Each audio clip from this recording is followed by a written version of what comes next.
Hello friends, welcome to Paro selection classes. Friends, कैसे हैं आप लोग? आई हो बहुत अच्छे होंगे और आपकी तैयारी भी अच्छी चल रही होगी। आपकी तैयारी को और बेहतर करने के लिए आज हम अपनी सफलता सीरीज में करेंगे very very most important PYQ series. Friends, पूर्व में आए प्रश्नों को करने से हमें आगामी परीक्षा को क्रैक करने में बहुत हेल्प मिलती है, जिसमें प्रश्नों के साथ साथ प्रश्नों की व्याख्या बहुत इंपॉर्टेंट रहती है, जिससे कि आगामी परीक्षा में प्रश्न आने की संभावना रहती है। तो आज की क्लास फ्रेंड्स सबके लिए हेल्पफुल साबित होगी। जो पीवाईक्यू कर चुके हैं उनके लिए रिवीजन की दृष्टि से, और जिन्होंने नहीं किया है उनके लिए तो हेल्पफुल है ही। तो स्टार्ट करेंगे आज की क्लास एक मोटिवेशनल कोट के साथ। सफलता पाने के लिए मेहनत पर भरोसा रखें। किस्मत का खेल तो जुए की तरह होता है, इसलिए फ्रेंड्स किस्मत के सहारे कभी मत बैठना, बल्कि अपनी मेहनत पर भरोसा करना। क्योंकि किस्मत के सहारे बैठा व्यक्ति भले ही हार जाए, लेकिन मेहनत पे भरोसा करने वाला व्यक्ति कभी हार नहीं सकता। तो फ्रेंड्स, क्लास को लाइक कर दीजिए, शेयर कर दीजिए। जिन्होंने अभी तक चैनल को सब्सक्राइब नहीं किया वो सब्सक्राइब कर ले। तो स्टार्ट करते हैं आज की क्लास पीवाईक्यू सीरीज 2 के क्वेश्चन नंबर 51 के साथ। प्रोग्रेसिव आर्टिस्ट ग्रुप के कलाकार हैं। तो फ्रेंड्स, इसका राइट आंसर है ऑप्शन फोर्थ, काय तोंडे। इसकी व्याख्या भी देख लेते हैं। कलाकार के प्रगतिवाद उद्देश्य को ध्यान में रखते हुए मुंबई का सबसे महत्वपूर्ण समूह प्रोग्रेसिव ग्रुप था। कौन सा था? प्रोग्रेसिव ग्रुप था, जिसकी स्थापना 1947 में हुई थी। फ्रांसिस न्यूटन सूजा इसके संस्थापक थे। रजा हुसैन आरा काड़े बाकरे जो कि मूर्तिकार थे, इनके साथ थे, जिनका मुख्य ध्येय क्या था? केवल परिवर्तन था। तो बाद में कृष्ण खन्ना और गारतोंडे भी इस ग्रुप में जुड़ गए। तो गारतोंडे की गणना देश के सर्वश्रेष्ठ अमूर्त कलाकार के रूप में होती है। ये इंपॉर्टेंट पॉइंट है, इसको ध्यान से देखिएगा। नेक्स्ट है question number 52। Progressive artist group की स्थापना कब हुई? फ्रेंड्स, इसका राइट आंसर है ऑप्शन सेकेंड, 1948। इसकी व्याख्या भी देखते हैं। 1947-48 में मुंबई में कुछ कलाकार, जिसमें से सूजा, रजा हुसैन, गाड़े बाकरे इत्यादि ने मिलकर एक दल बनाया, जिसे प्रोग्रेसिव आर्टिस्ट ग्रुप, इसे शॉर्ट में पैक भी कहा जाता है। इसके संस्थापक कौन थे? तो FN सूजा थे। पैक की प्रथम कला प्रदर्शनी बॉम्बे आर्ट, जिसकी स्थापना 1988 में हुई थी, के सैलून में 7 जुलाई 1949 को की गई है, जिसका उद्घाटन मुल्कराज आनंद, ये कौन थे? तो ये मार्ग पत्रिका के संस्थापक थे, ने किया था। तो 1950 में पैक की दूसरी प्रदर्शनी कलकत्ता ग्रुप 43 के साथ मुंबई में ही आयोजित की गई थी, और इस प्रदर्शनी के बाद से ही कला ग्रुप बिखरने लगा था, जो सितंबर 1952 में बॉम्बे आर्ट सोसाइटी में पैक की तीसरी एवं अंतिम प्रदर्शनी आयोजित की गई। नेक्स्ट देखते हैं क्वेश्चन नंबर 53। समीक्षावादी कलाकार कौन है? तो इसका राइट आंसर है ऑप्शन थर्ड, रामचंद्र शुक्ल। इसकी व्याख्या देखते हैं। रामचंद्र शुक्ल 1925 से 2016 देश के एक प्रसिद्ध समीक्षावादी कलाकार हैं। इनका जन्म उत्तर प्रदेश के बस्ती जिले के शुक्लपुरा नामक गांव में हुआ था। 1943 ईस्वी में उन्होंने इलाहाबाद विश्वविद्यालय में प्रवेश लिया तथा बंगाल शैली के प्रसिद्ध चित्रकार छितेंद्रनाथ मजूमदार के सानिध्य में उन्होंने कला से स्नातक किया, और 1948 में उनकी नियुक्ति काशी हिंदू विश्वविद्यालय के टीचर ट्रेनिंग कॉलेज में शिक्षक के रूप में हुई। विश्वविद्यालय में कला ललित कला विभाग की स्थापना हुई, तो उनकी नियुक्ति वहां चित्रकला शिक्षक के पद पर हो गई, जो आज की फैकल्टी ऑफ विजुअल आर्ट है। और इस विभाग में श्री शुक्ल प्रोफेसर तथा विभागाध्यक्ष पद पर कार्य करते हुए सेवा निवृत्त हुए। नेक्स्ट क्वेश्चन देखते हैं, क्वेश्चन नंबर 54। कृष्ण खन्ना की चित्रकला में किस शैली का प्रभाव दिखाई देती है? तो फ्रेंड्स, इसका राइट आंसर है ऑप्शन फोर्थ, दक्षिणी शैली। इसकी व्याख्या भी देख लेते हैं। कृष्ण खन्ना की चित्र शैली पर सर्वाधिक दक्षिणी शैली का प्रभाव रहा। कृष्ण खन्ना की कला यात्रा 1948 में प्रारंभ हुई, जब उन्होंने प्रोग्रेसिव आर्टिस्ट ग्रुप के साथ अपने चित्रों की प्रदर्शनी की, और 1950 में कृष्ण खन्ना की शादी रेणु चटर्जी से हुई। उनके मुख्य चित्रों की श्रृंखला में ट्रक, महाभारत, अजनबी, Ragamala, Pieta, the news of Gandhi death, band वाला, म्यूजिशियन, ढाबा इत्यादि हैं। तो इनकी एक बार रचनाएं देख लीजिएगा। नेक्स्ट देखते हैं क्वेश्चन नंबर 55। कलकत्ता ग्रुप की स्थापना किस वर्ष हुई? तो फ्रेंड्स, इसका राइट आंसर है option third, 1943। Calcutta group Bharat में आधुनिक कलाकारों का सर्वप्रथम मान्यता प्राप्त ग्रुप था। अमृता शेरगिल के मृत्युपरांत 1943 ईस्वी में मूर्तिकार प्रदोष दास गुप्ता ने सुबोध टैगोर, गोपाल घोष, निरोध मजूमदार, हेमंत मिश्र, पारितोष सेन, रथिन मित्रा, जैनुल आबेदीन इत्यादि कलाकारों की सहायता से कलकत्ता ग्रुप की स्थापना की, और इस ग्रुप में केवल 8 प्रमुख कलाकार थे। ध्यातव्य है कि 1937 में स्थापित यंग तुर्कस अथवा the Bombay group of contemporary Indian artist Bharat में आधुनिकता को बढ़ावा देने वाला प्रथम ग्रुप था। तो ये यंग तुर्कस अथवा the Bombay group of contemporary Indian artist Bharat का ये पहला ग्रुप माना जाता है।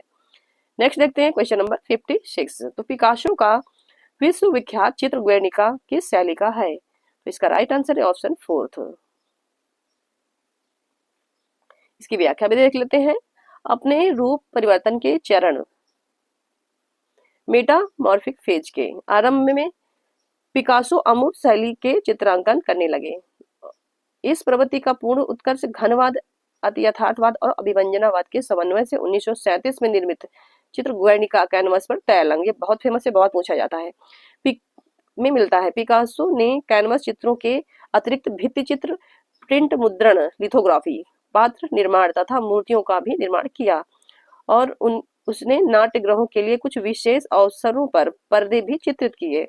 1925 में 3 नर्तक चित्र बनाकर पिकासो ने घनवाद से विदा ले ली। Next question, question number 57। घनवाद से प्रेरणा लेने के उपरांत निजी विशेषता वाले कलाकार का नाम बताइए। तो इसका राइट आंसर है ऑप्शन 4 राम कुमार। इसकी व्याख्या भी देख लेते हैं। तो 1970 के पश्चात राम कुमार के चित्रों में अमूर्तता ज्यादा प्रदर्शित है, क्योंकि इनके गुरु फर्नांड लेजे पेरिस क्यूबिक शैली, घनवादी शैली के उस्ताद थे। यूं कहिए कि राम कुमार ने भारत में अमूर्तता की शुरुआत की है। घनवाद से प्रेरणा लेने के पश्चात उन्होंने अपनी निजी विशेषता से अमूर्त घनवादी कृतियों का सृजन किया। नेक्स्ट क्वेश्चन देखते हैं, क्वेश्चन नंबर 58। मद्रास चोल मंडल क्या है? तो इसका राइट आंसर है ऑप्शन 3 कलाकारों का एक गांव। इसकी व्याख्या भी देख लेते हैं। तो मद्रास चोल मंडल की स्थापना 1966 ईस्वी में प्रसिद्ध तांत्रिक कलाकार केसियस पडिक्कर ने किया था। इसे चोल मंडल आर्टिस्ट विलेज के नाम से भी जाना जाता है। यह कलाकारों का भारत में स्थापित पहला ग्राम है। यहाँ से निर्मित बाटिक कलाकृतियों को इटली को निर्यात किया जाता था। नेक्स्ट क्वेश्चन देखते हैं, क्वेश्चन नंबर 59। किस कलाकार ने चोल मंडल की स्थापना करने में सर्वाधिक योगदान दिया? तो इसका राइट आंसर है ऑप्शन 2 के.एस. पडिक्कर। इसकी व्याख्या भी देख लेते हैं। के.एस. पडिक्कर ने विपरीत परिस्थितियां उत्पन्न हो जाने के कारण मद्रास कला विद्यालय से 1966 ईस्वी में अवकाश ले लिया। तत्पश्चात हस्तशिल्प कला कौशल की उन्नति एवं विस्तार के लिए 1966 में ही 40 कलाकारों के साथ चोल मंडल गांव की स्थापना की। के.एस. पडिक्कर को तांत्रिक कला का जन्मदाता माना जाता है। तांत्रिक कलाकार का जन्मदाता माना जाता है। ये पॉइंट इंपॉर्टेंट, इसको अच्छे से देख लीजिए। नेक्स्ट क्वेश्चन है क्वेश्चन नंबर 60। पाकिस्तान से आए विस्थापित कलाकार किस संस्था से जुड़े? तो इसका राइट आंसर है ऑप्शन 3 दिल्ली शिल्प चक्र। इसकी व्याख्या भी देख लेते हैं। भारत विभाजन के परिणाम स्वरूप पाकिस्तान से भागकर आए अनेक कलाकारों ने नई दिल्ली में 25 मार्च 1949 को शिल्पी चक्र की स्थापना की। ये भी बहुत पूछते हैं। बीसी सान्याल के अतिरिक्त पाकिस्तान से आने वाले प्रमुख कलाकारों में धनराज भगत, प्राणनाथ मांगो, कमल कृष्ण इत्यादि थे। देवयानी का विवाह कमल कृष्ण से होने पर भी वे शिल्पी चक्र की सदस्य बन गईं। इसके अतिरिक्त यामिनी राय, के एस कुलकर्णी, जया अप्पा स्वामी, राम कुमार, रामेश्वर ब्रूटा इत्यादि भी बाद में इसके सदस्य बन गए। दिल्ली शिल्प चक्र के संस्थापक नरेश भावेश चंद्र सान्याल, जिसे हम बीसी सान्याल कहते हैं, भावेश दा थे, वे इसके प्रथम चेयरमैन भी चुने गए। नेक्स्ट क्वेश्चन है क्वेश्चन नंबर 61। बॉम्बे ग्रुप के नेता कौन थे? तो इसका राइट आंसर है ऑप्शन 2 के हैबार थे। तो बॉम्बे ग्रुप के नेता कौन थे? तो के हैबार थे। इसकी व्याख्या भी देखते हैं। बॉम्बे ग्रुप की स्थापना प्रोग्रेसिव आर्टिस्ट ग्रुप मुंबई के शिथिल होने के पश्चात 1957 में मुंबई में हुई। इस ग्रुप के नेता या मुखिया कौन थे? तो के हैबार थे। इनके अतिरिक्त आरा गाड़े गायतोंडे, मोहन सामंत, एस.बी. पल्लीकर, बाबूराव सादलवकर, हरिकिशन लाल, अकबर पदम सिंह, जहांगीर शबावाला, तैयब मेहता, बद्रीनारायण होमी पटेल, अंबादास इत्यादि इनके सदस्य थे। नेक्स्ट क्वेश्चन है क्वेश्चन नंबर 62। तो पैक के सचिव का नाम बताइए। इसका राइट आंसर है ऑप्शन 3 एफ.एन. सूजा। तो पैक की स्थापना कब हुई? तो 1947 में हुई। FN सूजा ने मुंबई में की थी इसकी स्थापना। सूजा के प्रथम सचिव रहे, जिनका कार्य ग्रुप की विचारधारा और उद्देश्यों के अनुसार कैटलॉग तैयार करना था। नेक्स्ट क्वेश्चन, क्वेश्चन नंबर 63, उस ग्रुप का नाम बताइए जिसकी पहली और अंतिम प्रदर्शनी 1963 में हुई। तो फ्रेंड्स इसका राइट आंसर है ऑप्शन सेकेंड।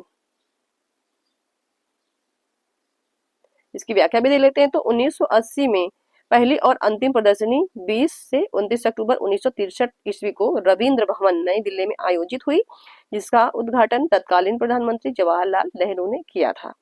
आगे देखते हैं। नेक्स्ट क्वेश्चन है क्वेश्चन नंबर 64, ग्रुप 1890 को यह नाम देने के पीछे क्या कारण था। तो इसका राइट आंसर है ऑप्शन थर्ड। यह जिस भवन में स्थापित हुआ उसका नंबर 1890 था। इसकी व्याख्या भी देखते हैं आगे। 1962 ईस्वी में दिल्ली में व मुंबई के कुछ कलाकारों की बैठक भावनगर गुजरात में हुई, जहां जे स्वामीनाथन के सुझाव से ग्रुप 1890 की स्थापना हुई। इस ग्रुप की यह बैठक जो जे पांड्या के मकान नंबर 1890 पर हुई। मकान नंबर पर ही ग्रुप का नामकरण ग्रुप 1890 कर दिया गया, जिसे औपचारिक ग्रुप 1963 ईस्वी में नई दिल्ली में स्वीकार कर लिया गया।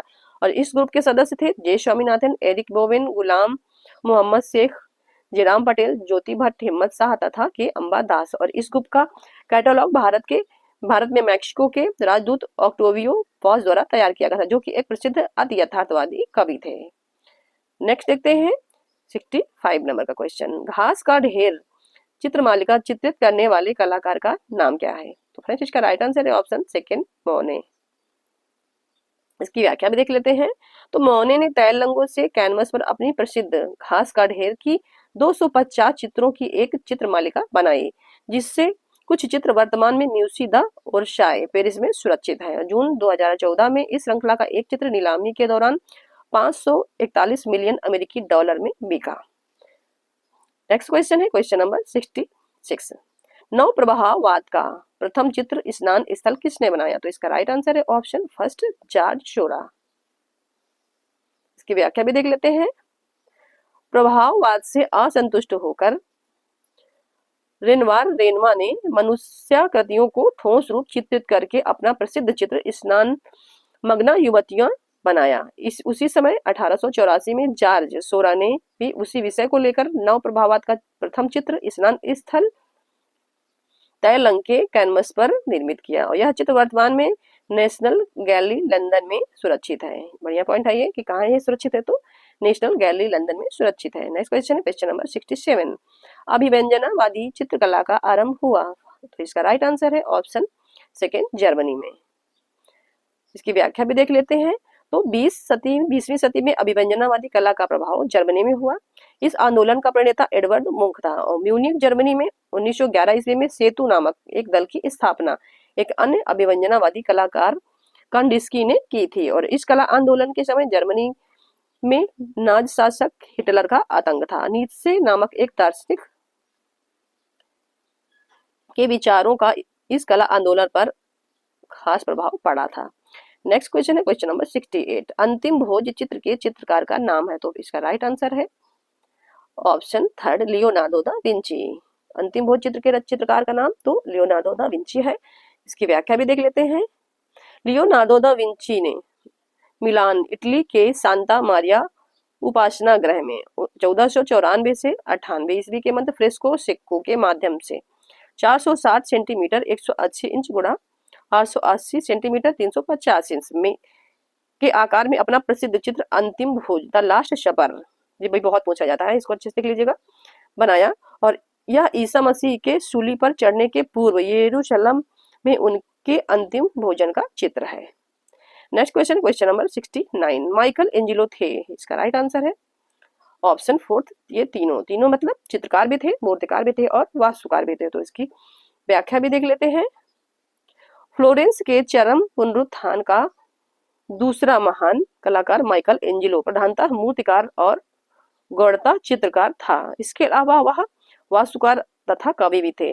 माइकल एंजेलो का जन्म कब हुआ था, तो 6 मार्च 1475 ईस्वी को प्राचीन फ्लोरेंस गणराज्य आधुनिक टस्कनी के कैप्रीज में हुआ था। माइकल एंजेलो को ए स्कल्पचर हु पेंडेंट से संबोधित किया जाता है। नेक्स्ट क्वेश्चन है क्वेश्चन नंबर 70। प्रख्यात चित्र वीनस का जन्म के चित्रकार हैं? तो इसका राइट आंसर है ऑप्शन फर्स्ट बोत्तिचेल्ली है। इसकी व्याख्या भी देख लेते हैं। प्रख्यात चित्र वीनस का जन्म द बर्थ ऑफ वेनस बोत्तिचेल्ली का है। 1484 से 86 के मध्य टेम्परा माध्यम में कैनवास पर निर्मित यह चित्र वर्तमान में उफीजी गैलरी फ्लोरेंस इटली में सुरक्षित है। नेक्स्ट क्वेश्चन है क्वेश्चन नंबर 71। इंग्लिश भू दृश्य चित्रकार हैं? फर्स्ट इसका राइट आंसर है ऑप्शन थर्ड टर्नर। इंग्लिश भू दृश्य चित्रकार है तो टर्नर है। इसकी व्याख्या देखते हैं। ब्रिटिश दृश्य चित्रण के इतिहास में टर्नर अद्भुत प्रभाववादी कलाकार था। समुद्री दृश्य, नदियां, पर्वत, सुंदर भवन, चमकती हुई धूप, गंभीर तथा विशाल मेघों से आच्छादित आकाश उसे प्रिय थे। 1791 में टर्नर ने रॉयल अकेडमी में अपना प्रथम तैल चित्र चांदनी रात का अध्ययन प्रदर्शित किया। टर्नर एक नाई की संतान था। उसका जन्म 23 अप्रैल 1775 को लंदन में हुआ था। तो टर्नर ने विवाह नहीं किया था। मरते समय वह अपार धन के साथ 362 तैल चित्र, 135 जल रंग चित्र, 1759 अध्ययन चित्र, हजारों रेखा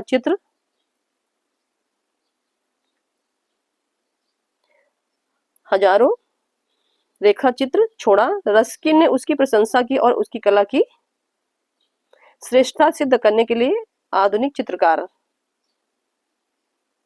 नामक पुस्तक लिख डाली। टर्नर को हम प्रभाववाद व अभिव्यंजनावाद दोनों का पिता कह सकते हैं। बहुत इंपॉर्टेंट पॉइंट है कि टर्नर प्रभाववाद और अभिव्यंजनावाद दोनों का पिता कहा जाता था। उसने अपनी सर्वश्रेष्ठ कार्य जल रंग से किया। उसके प्रमुख चित्रों में पंचक्की का नदी तट, चांदनी रात का अध्ययन, लाइबर स्टूडियो, कोहरे में से उगता सूर्य, डीडो बिल्डिंग, कार्थेज, सेबा की रानी की सागर यात्रा, नाला पार करते हुए, पॉलीफेमस अश्व से उतरता यूलिसिस, फाइटिंग टेमे रेयर इत्यादि हैं। नेक्स्ट क्वेश्चन है क्वेश्चन नंबर 72। भारतीय चिंतन के अनुसार कला का प्रमुख लक्ष्य है? तो इसका राइट आंसर है ऑप्शन फर्स्ट हृदय स्पर्शी आनंद प्रदान करना। इसकी व्याख्या भी देख लेते हैं। भारतीय चिंतन कला तथा सौंदर्य का विशिष्ट अन्वेषण रस सिद्धांत द्वारा किया गया है। भारतीय धर्म ऋषियों ने देखा कि आत्मा से बढ़कर आत्मा के अतिरिक्त विश्व में कुछ भी प्रिय नहीं है। जो प्रिय है वह सुंदर है, आनंद है, रस है। कला का प्रमुख लक्ष्य क्षणभंगुर इंद्रिय मनोरंजन नहीं बल्कि हृदय स्पर्शी आनंद प्रदान करना है, जो कि निरंतर रहता है। नेक्स्ट क्वेश्चन है क्वेश्चन नंबर 73। नाट्य शास्त्र में भारत ने कितने भावों का विवेचन किया? तो इसका राइट आंसर है ऑप्शन थर्ड 49। इसकी व्याख्या भी देख लेते हैं। रस सिद्धांत के प्रवर्तक आचार्य भरत मुनि माने जाते हैं। भारत का नाट्य शास्त्र प्रथम शती ईसा पूर्व रस विषयक प्रथम प्रमाणिक ग्रंथ है। भरत मुनि ने नाट्य शास्त्र में कुल 49 भावों का विवेचन किया है, जिसमें 8 स्थायी, 33 संचारी और 8 सात्विक भाव शामिल हैं। ये पॉइंट बढ़िया है, अच्छे से देख लीजिए, इसी से प्रश्न बनते हैं। नेक्स्ट क्वेश्चन देखते हैं क्वेश्चन नंबर 70। अच्छा, इसमें रस का भी दे रखा है पूरा, तो इसको आप अच्छे से लर्न कर लीजिए, एक दो बार देखेंगे। तो स्त्री पुरुष प्रेम का रति है, श्रृंगार रस है, प्रतीक रंग श्याम है।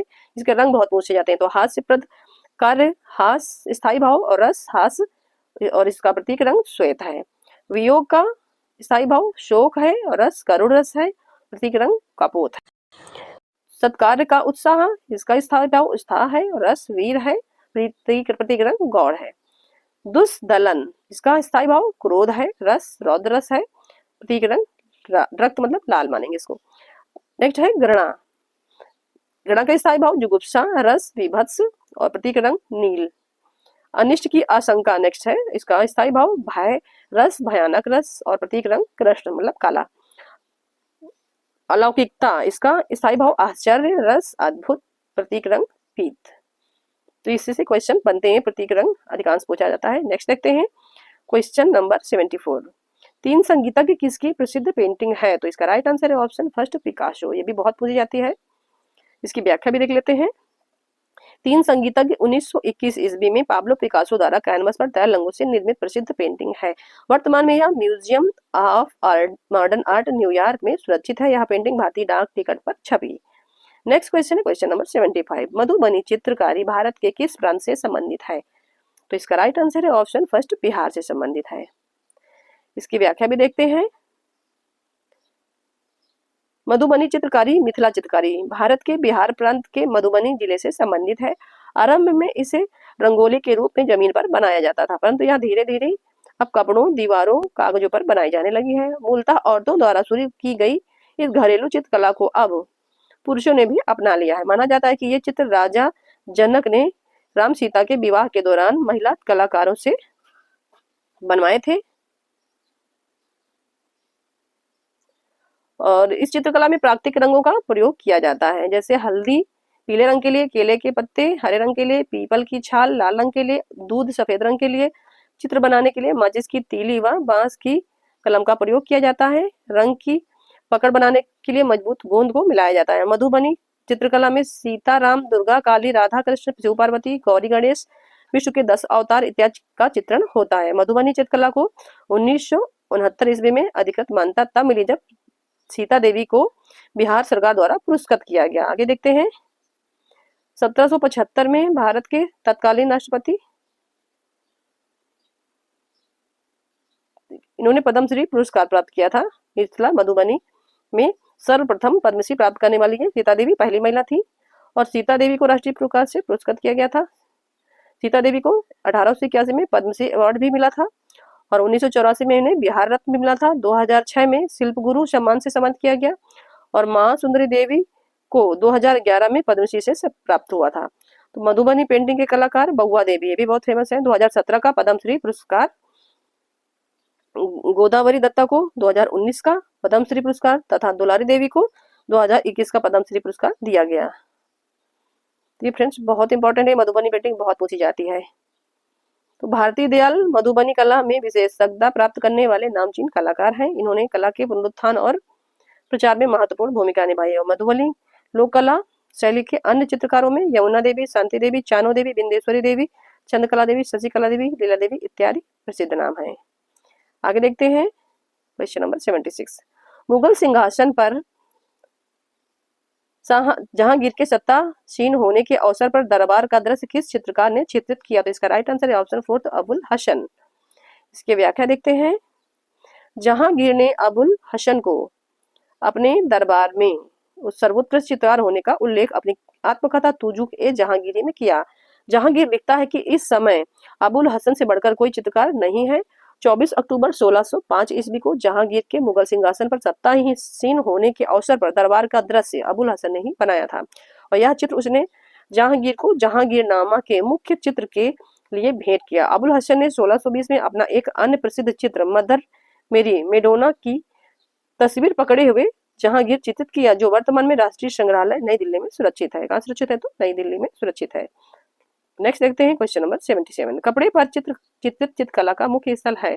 तो इसका राइट आंसर है ऑप्शन थर्ड, उदयपुर। इसकी व्याख्या भी देख लेते हैं। उदयपुर की स्थापना 1559 ईस्वी में महाराणा उदय सिंह ने किया था। अपनी झीलों के कारण इस शहर को झीलों का नगर, भारत का फिनलैंड भी कहा जाता है। उदयपुर कपड़े पर चित्रित चित्रकला पट्टचित्र के मुख्य स्थल के रूप में आज भी प्रसिद्ध है। नेक्स्ट देखते हैं क्वेश्चन नंबर 78। सांझी कला किस पर की जाती है? तो इसका राइट आंसर है ऑप्शन सेकेंड, भूमि पर की जाती है। सांझी कला भूमि पर की जाती है। इसकी व्याख्या देख लेते हैं। सांझी का अर्थ है साज, सज्जा अथवा सजावट। इस कला का उद्गम मथुरा उत्तर प्रदेश के ब्रज में हुआ। इसे भूमि या दीवार पर गोबर से बनाया जाता है और इस शैली के प्रवर्तक चित्रकार दंपति किशोर गोस्वामी व बनवारी सहित अन्य चित्रकार थे। नेक्स्ट क्वेश्चन है क्वेश्चन नंबर 79। तंजावुर चित्रकला का मुख्य विषय है? तो इसका राइट आंसर है ऑप्शन थर्ड, हिंदू देवी देवताओं का चित्रण। तंजावुर चित्रकला तमिलनाडु का मुख्य विषय क्या है? तो हिंदू देवी देवताओं का चित्रण है। इसकी व्याख्या देखते हैं। तो तंजावुर चित्रकला तमिलनाडु, मुख्य विषय हिंदू देवी देवताओं का चित्रण है। बालकृष्ण पर आधारित इस चित्र शैली का प्रिय विषय रहा। तंजौर चित्रों में चित्रकार ने स्वर्ण, रजत पर्णिका, बहुमूल्य रत्नों, मनकों और कांच का प्रयोग कर चमकीली और रत्न सदृश आभा उत्पन्न की। इस शैली के चित्रों का एक बड़ा संग्रह राष्ट्रीय संग्रहालय नई दिल्ली में है। नेक्स्ट क्वेश्चन देखते हैं क्वेश्चन नंबर 80। प्रसिद्ध चित्र नीली रात के चित्रकार हैं? तो इसका राइट आंसर है ऑप्शन फोर्थ MF हुसैन। ये भी बहुत पूछते हैं। इसकी व्याख्या देखते हैं। तो प्रसिद्ध चित्र नीली रात के चित्रकार MF हुसैन है। इन्होंने इस चित्र को 45x30 के आकार में तेल माध्यम में चित्रित किया। हुसैन को भारत का पिकासो कहा जाता है। ये बहुत इंपॉर्टेंट पॉइंट है कि हुसैन को भारत का पिकासो कहा जाता है। हुसैन का जन्म कब हुआ? तो 17 सितंबर 1915 ईस्वी को महाराष्ट्र के सोलापुर जिले के पंढरपुर में हुआ था। अपने कैरियर की शुरुआत उन्होंने मुंबई में सिनेमा पोस्टर चित्रित कर किया। हुसैन की पहली एकल चित्र प्रदर्शनी 1950 ईस्वी में मुंबई की जहांगीर कला दीर्घा में लगी थी। नेक्स्ट क्वेश्चन है क्वेश्चन नंबर 81। नंदलाल बसु का जन्म कहाँ हुआ था? तो इसका राइट आंसर है ऑप्शन फर्स्ट बिहार में। कहाँ हुआ था? तो बिहार में हुआ था। इसकी व्याख्या देख लेते हैं। तो नंदलाल बोस का जन्म 3 दिसंबर 1882 ईस्वी को बिहार के मुंगेर जिले के हवेली खड़गपुर नामक कस्बे में हुआ था। उस समय उनके पिता पूर्णचंद बोस दरभंगा में एक इंजीनियर थे। उनकी माँ क्षेत्रमणि देवी या क्षेममणि कुशल गृहिणी थी। इसके साथ ही वे छोटे छोटे खिलौने व गुड़िया बनाया करती थी, जिससे नंदलाल बोस काफी प्रभावित हुए। नंदलाल बोस का विवाह 1903 में सुधीरा देवी के साथ हुआ। ये भी पोस्ट बहुत पूछा जाता है। नेक्स्ट क्वेश्चन है क्वेश्चन नंबर 82। किस आधुनिक भारतीय चित्रकार के रेखांकन पहली नजर में ठोस काले विस्तार के रूप में दिखते हैं? तो इसका राइट आंसर है ऑप्शन थर्ड जेराम पटेल। इसकी व्याख्या देखते हैं। जेराम पटेल 1930 के रेखांकन पहली नजर में ठोस काले विस्तार के रूप में दिखते हैं। उन्होंने कास्ट को जलाकर अनेक कृतियों का निर्माण किया। Study in silence, blow torch एवं मिक्स मीडिया 1963 ईस्वी उनकी इस प्रकार की श्रेष्ठ कृति है। जेराम पटेल का जन्म गुजरात के आनंद जिले के सोजित्रा नामक गांव में 20 जून 1930 ईस्वी में हुआ। उन्होंने 1950 से 55 के बीच मुंबई के sir J school of art में चित्रकला की शिक्षा प्राप्त की। 1957 से 59 में central school of art and craft London से टाइपोग्राफी और पब्लिसिटी डिजाइन में इन्होंने कोर्स किया था। आगे देख लेते हैं थोड़ा इनके बारे में।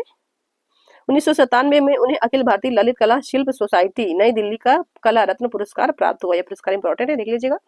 1963 ईस्वी में स्थापित ग्रुप 1890 के वे संस्थापक सदस्य थे। उन्हें अमूर्तवादी चित्रकार के रूप में जाना जाता है। ये पॉइंट इंपॉर्टेंट है। नेक्स्ट देखते हैं 83 क्वेश्चन। मध्य प्रदेश सरकार ने किस कलाकार को कालिदास सम्मान से सम्मानित किया? तो इसका राइट आंसर है KG सुब्रमण्यन। इसकी व्याख्या देख लेते हैं। KG सुब्रमण्यन 1924 से 2016 बहुआयामी प्रतिभा के बौद्धिक कलाकार थे, जिन्हें आधुनिक संवेदना और अंतर्दृष्टि के साथ चाक्षुष कला के क्षेत्र में दीर्घ अवधि तक समर्पित भाव से काम करने के लिए 1981 में मध्य प्रदेश सरकार ने उन्हें कालिदास सम्मान से सम्मानित किया। आगे देखते हैं नेक्स्ट क्वेश्चन, क्वेश्चन नंबर 84। असंबद्ध चित्रकार का नाम बताएं? तो इसका राइट आंसर है option second Ram Kumar.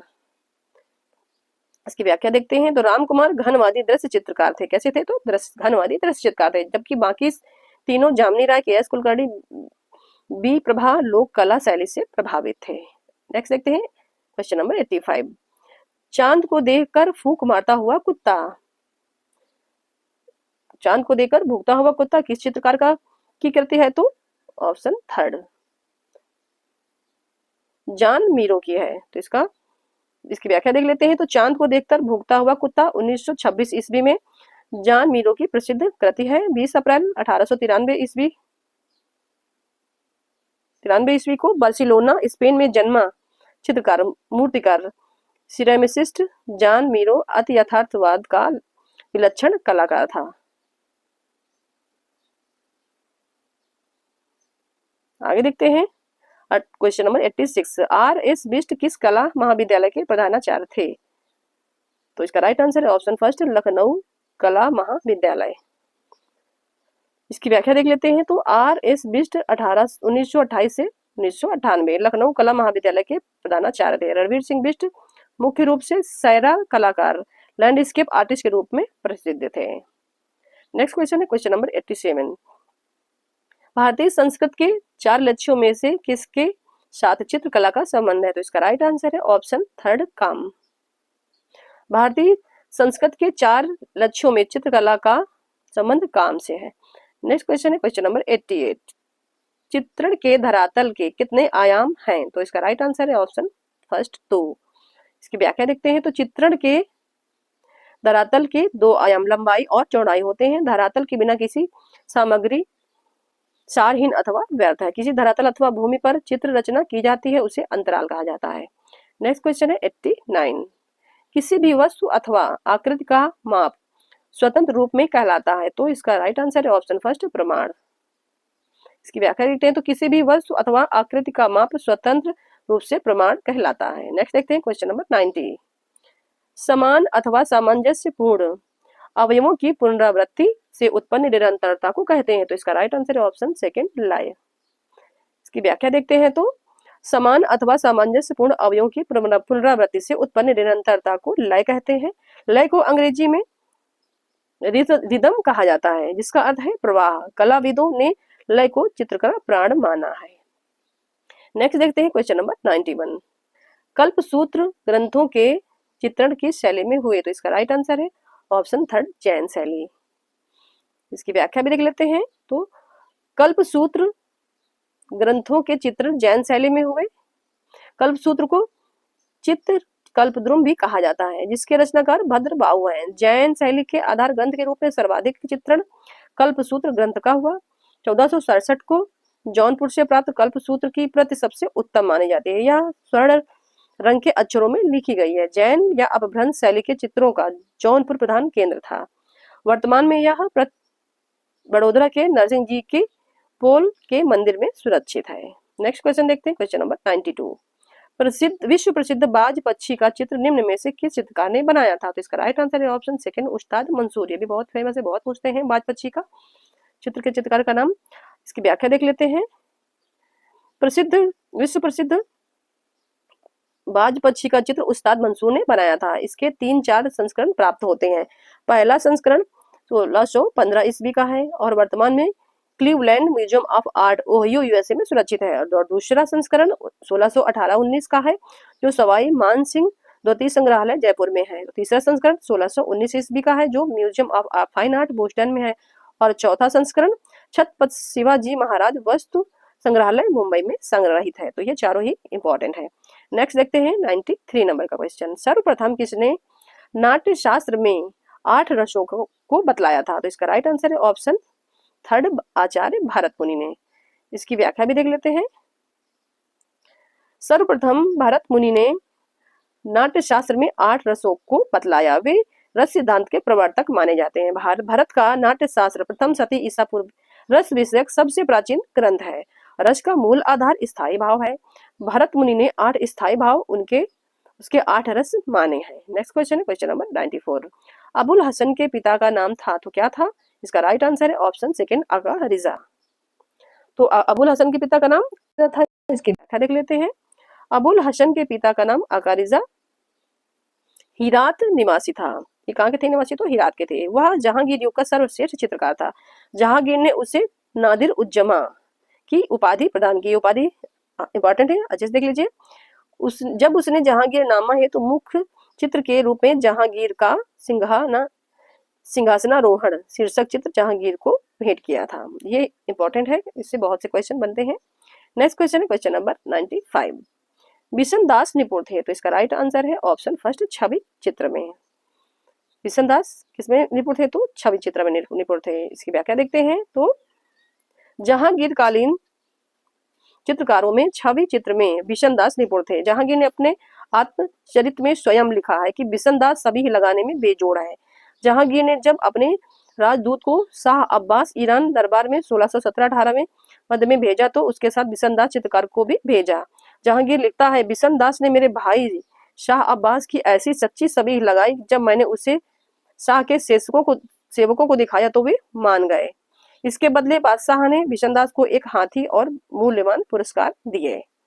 Next question है क्वेश्चन नंबर 96। पंचतंत्र का फारसी अनुवाद है, इसका राइट आंसर है ऑप्शन फोर्थ अयार दानिश है। तो पंचतंत्र का फारसी अनुवाद है तो अयार दानिश है। इसकी व्याख्या देख लेते हैं।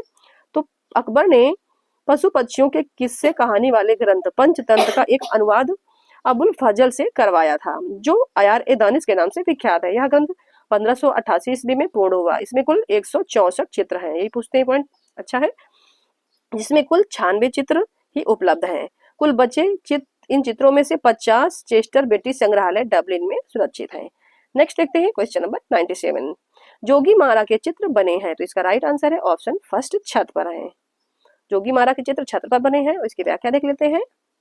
छत्तीसगढ़ के सरगुजा जिले में रामगढ़ पहाड़ी पर स्थित जोगी मारा की गुफा 300 ईसा पूर्व 10 फीट लंबी, 6 फीट चौड़ी और 6 फीट ऊंची, जिसकी छत पर चित्रों के अवशेष देखे जा सकते हैं। भित्ति चित्रों की निर्माण तकनीक का श्री गणेश इसी गुफा से आरंभ होता है। नेक्स्ट क्वेश्चन देखते हैं क्वेश्चन नंबर 98। भीमबेटका गुफाएं अवस्थित हैं, तो इसका राइट आंसर है ऑप्शन फोर्थ, मध्य प्रदेश में है। भीमबेटका गुफाएं मध्य प्रदेश में स्थित है, इसकी व्याख्या देख लेते हैं। भीमबेटका गुफाएं मध्य प्रदेश की राजधानी भोपाल से 45 किलोमीटर दूर दक्षिण में होशंगाबाद से भोपाल की ओर जाने वाली रेल लाइन पर बरखेड़ा और उबेदुल्लागंज स्टेशनों के मध्य भीमबेटका नामक पहाड़ी पर स्थित है। भारतीय पुरातत्व विभाग भोपाल मंडल के अनुसार इस पहाड़ी पर लगभग 750 प्राचीन गुफाएं प्राप्त हुई हैं, जहां करीब 500 गुफाओं में चित्रों के अवशेष प्राप्त होते हैं। इसे 11 अगस्त 1990 ईस्वी को राष्ट्रीय महत्व का स्मारक एवं 9 जुलाई 2003 को यूनेस्को द्वारा विश्व दाय स्थल घोषित किया गया। नेक्स्ट क्वेश्चन देखते हैं क्वेश्चन नंबर 99। भारतीय लघु चित्रों की बूंदी शैली का उत्कर्ष किसके समय में हुआ, तो इसका राइट आंसर है ऑप्शन फोर्थ, राजा राव उमेद सिंह। इसकी व्याख्या देख लेते हैं। तो राव उमेद सिंह 1739 से 1770 के शासनकाल में बूंदी शैली का उत्कर्ष हुआ। राव उमेद सिंह कला के महान पोषक कलाकारों को आश्रय दाता थे। उन्हीं के समय में बूंदी शैली ने अपनी विशेष विशेषताएं ग्रहण की। ध्यातव्य है कि बूंदी शैली को प्रोत्साहन राजा सुरजन से मिला। तो विशेष प्रोत्साहन किससे मिला, तो राजा सुरजन से मिला था। नेक्स्ट एंड लास्ट क्वेश्चन है क्वेश्चन नंबर 100। महाराजा संसार चंद इस शैली की चित्रकला के महान संरक्षक थे, तो इसका राइट आंसर है ऑप्शन फर्स्ट, कांगड़ा। इसकी व्याख्या देख लेते हैं। महाराजा संसार चंद 1776 से 1824 कांगड़ा शैली के महान संरक्षक थे। उन्हीं के शासनकाल में कांगड़ा शैली अपने चरमोत्कर्ष पर पहुंची। कटोच वंश के राजा संसार चंद कला प्रेमी होने के कलाकारों को बहुत सम्मान देते थे।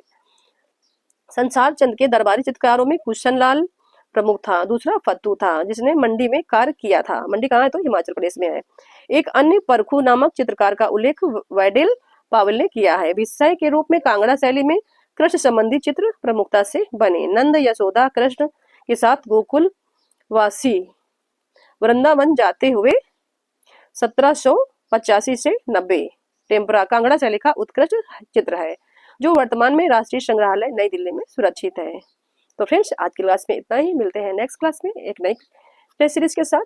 तो फ्रेंड्स क्लास अच्छी लगी हो तो लाइक कर दीजिए। जिन्होंने अभी तक चैनल को सब्सक्राइब नहीं किया सब्सक्राइब कर ले, जिससे आगे आने वाले सभी क्लासेस की लिंक आप तक पहुंचते रहें। Thanks for watching this class. Thank you.